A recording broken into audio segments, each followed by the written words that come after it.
Bismillahirrahmanirrahim. Assalamualaikum warahmatullahi wabarakatuh. Langsung saja kami dari kelompok 8 akan menerangkan tentang proposal penelitian kuantitatif. Di sini anggotanya ada saya Ihsanuddin Arliansah, ada Ilham Ahmad Injati, Silvina Zalianti, dan Engga Aulia Mustafia Isro. Oke, menuju ke bab 1 pendahuluan. Latar belakang masalah, penggunaan media sosial secara intensif dinilai akan mengurangi keterampilan dan kualitas seseorang dalam melakukan komunikasi interpersonal. Hal ini turut didukung dengan semakin berkurangnya ketertiban manusia untuk berkomunikasi tatap muka. Semakin banyak orang menghabiskan waktu di media sosial, semakin sedikit waktu yang mereka habiskan untuk bersosialisasi secara langsung.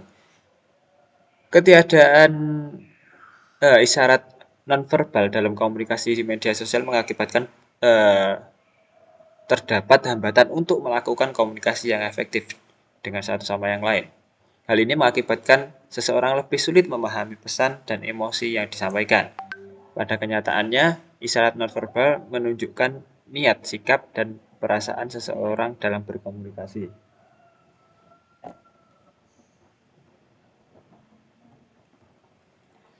Kemudian lanjut yang B, identifikasi masalah berdasarkan uraian latar belakang masalah di atas. Maka dapat diidentifikasikan beberapa permasalahan sebagai berikut. 1. Perkembangan teknologi dengan munculnya media sosial, Instagram yang digemari karena kemudahannya, akan tetapi terdapat kekurangan keterampilan komunikasi. 2. Fitur Instagram yang kurang dimaksimalkan guna untuk keperluan komunikasi, hanya digunakan untuk mempresentasikan diri, penggunaannya sesuai dengan apa yang ia inginkan. 3. Banyaknya platform media komunikasi lain yang lebih mudah atau lebih sering digunakan untuk berkomunikasi. 4. Kalangan mahasiswa atau sarjana menjadi pengguna Instagram terbanyak yang berada di usia 18-24 tahun. Kemudian yang C, pembatasan masalah.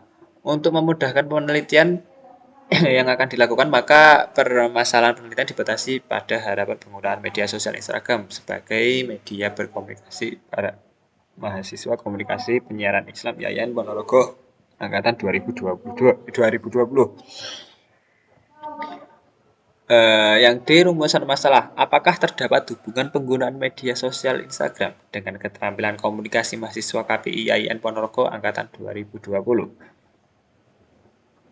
Kemudian yang E, tujuan penelitian berdasarkan rumus masalah yang sudah diuraikan. Maka tujuan dari penelitian ini adalah untuk mengidentifikasi hubungan penggunaan media sosial Instagram dengan keterampilan komunikasi mahasiswa KPI IAIN angkatan 2020. F, manfaat penelitian. 1. Manfaat teoritis. Hasil penelitian ini diharapkan dapat memberikan kontribusi bagi ilmu pengetahuan, wawasan, dan dunia pendidikan yang dapat dijadikan sebagai bahan rujukan untuk penelitian yang sejenis pada masa mendatang dan bahan informasi bagi penelitian selanjutnya. Manfaat praktis. A. Bagi peneliti. Peneliti ini dapat digunakan sebagai wahana latihan untuk penulis karya ilmiah. B. Bagi institut. Hasil penelitian ini diharapkan dapat menjadi masukan untuk institut terlebih lagi untuk prodi komunikasi penyiaran Islam. Hasil penelitian ini juga sebagai tambahan bahan bacaan yang ada di perpustakaan. Kemudian yang C, bagi mahasiswa komunikasi dan penyiaran Islam. Hasil penelitian ini diharapkan dapat menjadi masukan bagi mahasiswa bahwa meningkatkan keterampilan berkomunikasi sebagai bekal untuk calon public speaker, influencer, penyiar, guru, dan profesi lainnya. Bab 2. Kajian pustaka, kerangka berpikir, dan hipotesis. A. Kajian pustaka. 1. Penggunaan Instagram. A. Definisi penggunaan Instagram. Pada dasarnya Instagram adalah aplikasi jejaring sosial yang memungkinkan pengguna untuk berbagi foto, video dengan teman-teman mereka. Aplikasi ini dapat diunduh gratis dari toko aplikasi biasa dan tersedia untuk banyak ponsel cerdas. Meskipun premis dasarnya adalah berbagai gambar. Popularitas situs bergantung pada fitur pengeditan gambarnya. Setelah penggunaan mengambil foto, filter Instagram dapat memodifikasi foto dengan berbagai jenis filter yang tersedia. B. Definisi Instagram. Instagram adalah sebuah aplikasi media sosial yang memungkinkan pengguna untuk mengambil foto dan video, menerapkan filter digital, dan membagikannya ke berbagai media sosial, termasuk Instagram itu sendiri. Foto atau video dibagikan nantinya akan terpampang di feed pengguna lainnya yang menjadi pengikut Anda. C. Fitur-fitur Instagram. Instagram memiliki 5 menu utama, semuanya terletak pada bagian bawah. Menu itu diantaranya 1. New Feed. Di bawah ini adalah timeline feed berdasarkan akun. Menurut kepala Instagram, Adam Mosseri, adalah opsi ini merupakan permintaan dari banyak pengguna. Favorit menunjukkan akun yang menurut pengguna paling mereka pedulikan. Foto dan video dari akun ini juga ditampilkan secara kronologis di bagian atas feed utama. 2. Upload mengunggah foto. Membagikan berbagai momen dengan menggunakan foto maupun video merupakan kegunaan utama dari Instagram. Hasil jepretan yang mau dimuat diisi didapatkan lewat perangkat keras seperti kamera atau berbagai macam bentuk gambar atau foto yang sudah tersimpan di album foto perangkat itu. 3. Shop Instagram. Shop adalah eh, fitur aplikasi Instagram yang terletak di sebelah kanan halaman Explore, di mana pengguna dapat menemukan berbagai produk dan merek. Produk dan merek yang Anda lihat bisa didasarkan pada jenis yang Anda ikuti dan relevan bagi Anda. Fitur ini memiliki direktori toko, akun bisnis yang direkomendasikan oleh Instagram berdasarkan pencarian pengguna sebelumnya. 4. Live streaming artinya pemiliki konten melakukan kegiatan perekaman pada suatu konten secara langsung disiarkan pada media yang dimilikinya. Nantinya host dapat melihat secara langsung setiap detik yang dilalui oleh pemilik konten tersebut sehingga engagement yang terjalin dapat lebih erat. Yang kelima, DM atau direct message. Fitur DM pada Instagram termasuk bentuk komunikasi chat personal seperti pada inbox Facebook. Fungsi fitur ini adalah untuk berkomunikasi, mengirim dan menerima pesan. Yang kedua yaitu keterampilan komunikasi. Definisi keterampilan komunikasi. Secara etimologis, komunikasi berasal dari bahasa Latin yaitu kam. Kata depan yang artinya dengan atau bersama dengan, dan kata units. Kata bilangan yang berarti satu.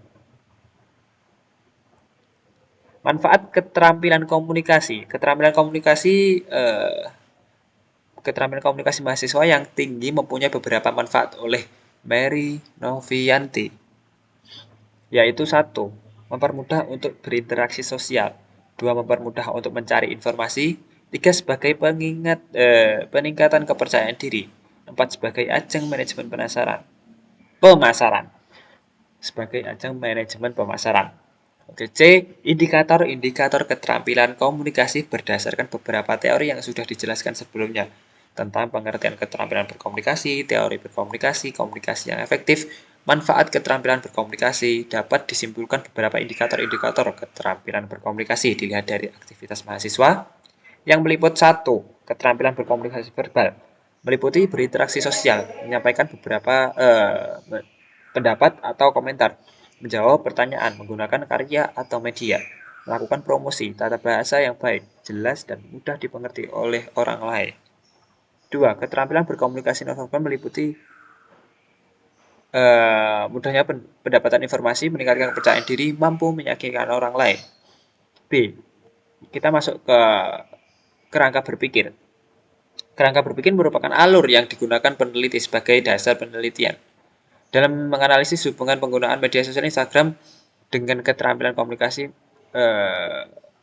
mahasiswa komunikasi penyiaran Islam YIN Ponorogo. C. Kajian penelitian relevan. Untuk melengkapi kajian pustaka yang telah diuraikan, maka berikut disajikan beberapa hasil penelitian terdahulu yang relevan. Mohon maaf yang sebelumnya, kerangka berpikir bisa dilihat di PDF proposal. Oke, lanjut untuk kajian penelitian relevan. Penelitian yang digunakan oleh Irma Rahmayani 2017 yang berjudul hubungan antara tingkatan penggunaan Instagram dengan Tingkat pemahaman mahasiswa ilmu komunikasi Universitas Hasanuddin tentang etika komunikasi di media sosial. Penelitian ini merupakan penelitian kuantitatif. Menurut hasil dari penelitian ini bahwa tingkat hubungan antara tingkat penggunaan dengan tingkat pemahaman etika berkomunikasi yang terdapat hubungan yang signifikan, akan tetapi tingkat hubungan tersebut berasa pada tingkat rendah. Populasi pada penelitian ini adalah para mahasiswa ilmu komunikasi Universitas Hasanuddin dengan jumlah 246 mahasiswa. Penelitian ini adalah para mahasiswa ilmu komunikasi Universitas Populasi pada penelitian ini adalah para mahasiswa ilmu komunikasi Universitas Hasanuddin dengan jumlah 246 mahasiswa dengan sampel berjumlah 142 responden berdasarkan teknik sampling stratified random sampling. Sedangkan perbedaan dengan penelitian sebelumnya adalah terletak pada variabel penelitian, yaitu tingkat penggunaan Instagram dengan penggunaan Instagram dan juga tingkat pemahaman etika komunikasi dengan keterampilan komunikasi. Perbedaan yang lain antaranya penelitian ini dengan penelitian yang dilakukan yaitu pada subjek penelitian, waktu, dan tempat.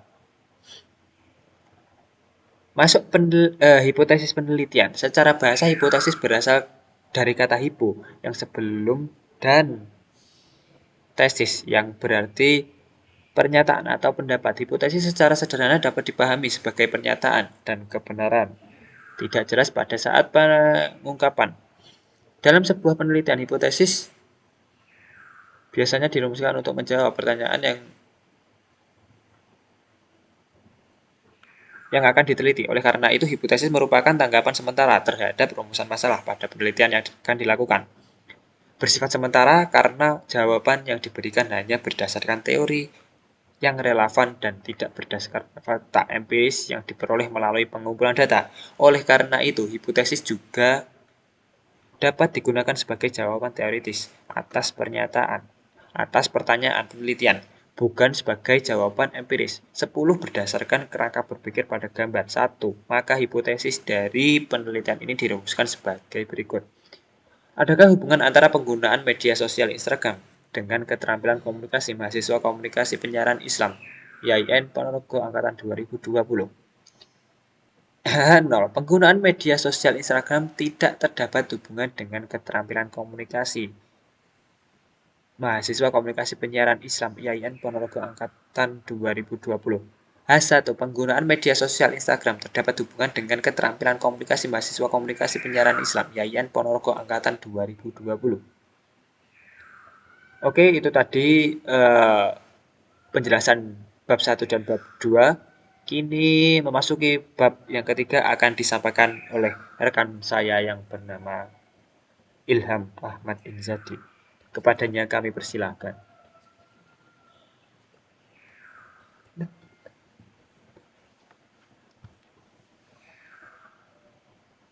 Ya, bab 3. Kita masuk ke metode penelitian. Tempat dan waktu penelitian. Tempat penelitian ini akan dilakukan di Institut Agama Islam Negeri Ponorogo, Jalan Puspita Jaya, Kerajaan Desa Pintu, Kecamatan Jenangan, Kabupaten Ponorogo, Jawa Timur. Namun dalam pengambilan data, penelitian menggunakan Google Form dengan membagi link kuesioner pada mahasiswa KPI IAIN Ponorogo angkatan 2020. Sedangkan waktu penelitian dilaksanakan terhitung mulai bulan September 2022 sampai November 2022. Rancangan atau desain penelitian. Penelitian ini menggunakan pendekatan kuantitatif dan termasuk dalam penelitian non-eksperimen, penelitian koresional, yaitu penelitian yang terfokus untuk menentukan apakah ada hubungan atau tingkat hubungan antara dua variabel atau lebih. Penelitian ini meneliti tentang hubungan antara variabel independen, variabel bebas, dan variabel dependen, variabel terkait. Variabel bebas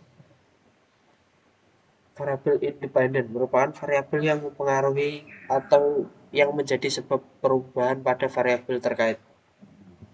Variabel bebas dalam penelitian ini adalah penggunaan media sosial Instagram. Variabel terkait variabel dependent variabel merupakan variabel yang dipengaruhi atau menjadi akibat karena adanya variabel bebas. Variabel terkait dalam penelitian ini adalah keterampilan komunikasi yang dinyatakan dalam simbol Y. C. Populasi sampel dan teknik sampling penelitian. A. Populasi penelitian. Populasi adalah wilayah generalisasi yang terdiri dari atas objek atau subjek yang mempunyai kualitas dan karakteristik tertentu yang ditetapkan oleh peneliti untuk mempelajari dan kemudian ditarik kesimpulan.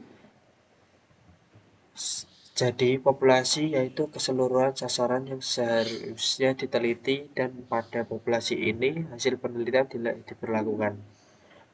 Dalam penelitian ini, populasi yang digunakan adalah seluruh mahasiswa angkatan 2020 Prodi Komunikasi Penyiaran Islam, Fakultas Usuluddin Adab dan Dakwah, Institut Agama Islam Negeri Ponorogo dengan total keseluruhan mahasiswa sebanyak 142 orang yang terdiri dari 4 kelas. B. Teknik sampel dan teknik sampling. Sampel adalah bagian dari jumlah karakteristik yang dimiliki oleh populasi tersebut. Penelitian ini menggunakan sampel sebagai responden penelitian. Sampel ditentukan oleh peneliti berdasarkan pertimbangan masalah, tujuan, hipotesis, metode, dan instrumen penelitian.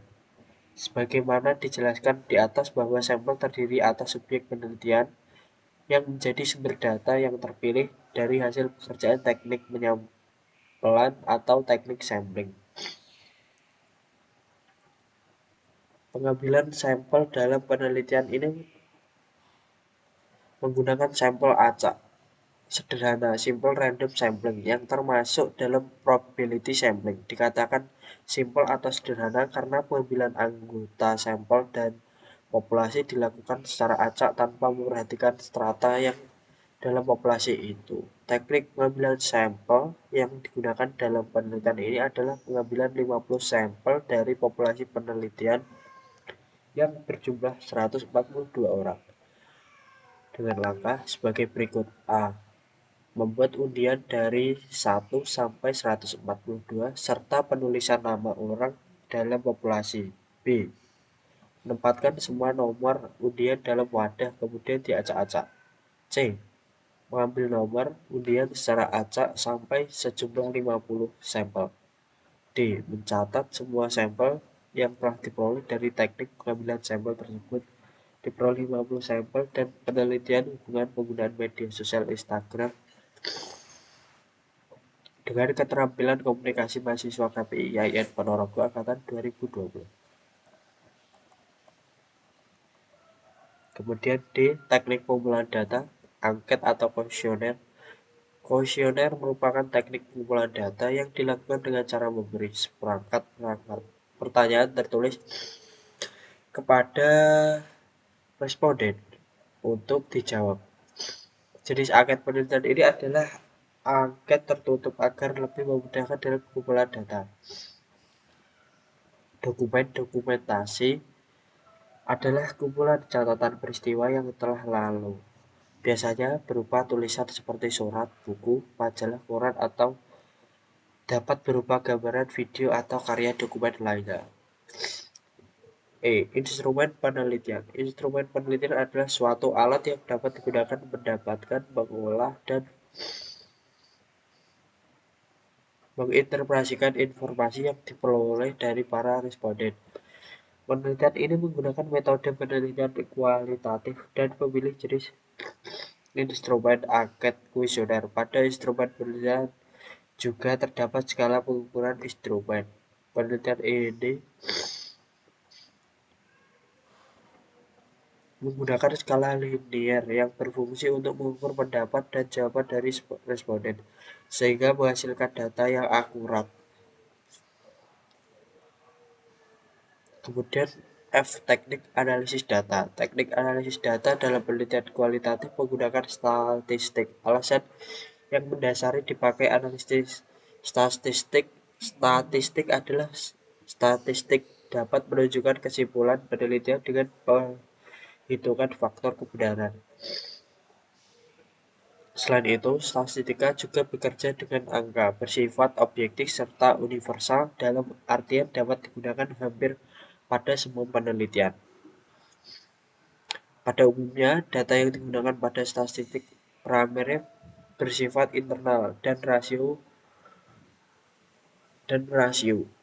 Uji yang dilakukan untuk menganalisis data penelitian ini adalah uji korelasi karena untuk mengukur tingkat keserataan hubungan antara dua variabel atau lebih dengan rumus sebagai berikut. Rx Y koefisiens korelasi, N banyaknya data atau sampel, X variabel bebas, dan Y variabel terkait. Sekian yang dapat saya sampaikan terkait bab 3. Ya, cukup sekian presentasi dari kami, kelompok 8. Kurang lebihnya mohon maaf. Wassalamualaikum warahmatullahi wabarakatuh.